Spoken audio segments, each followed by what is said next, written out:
ఎందుకు ఇంత భూమిని సేకరించాలి, దేనికోసం సేకరించాలి?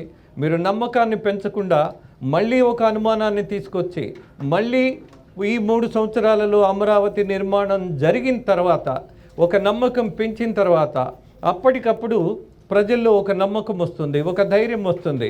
భూములు ఇవ్వాలన్నా కూడా వాళ్ళల్లో ఏ సంకోచము ఉండదు. మరి ఇవాళ ఒత్తిడిలో రైతులు పడిపోతున్నారు.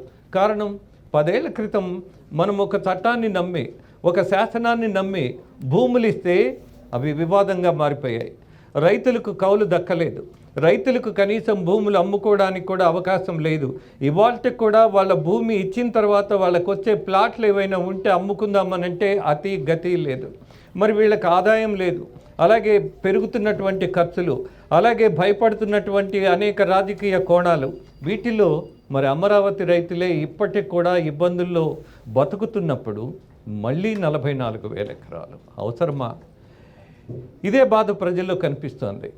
దీని మీద కూటమి ప్రభుత్వం ఖచ్చితంగా ఆలోచన చేయాలి అన్నటువంటి ఒక అభిప్రాయం ప్రజల నుంచి వినపడుతున్నా, ఆఫ్కోర్స్ ఇవాళ కూటమి ప్రభుత్వం almost they have taken the decision.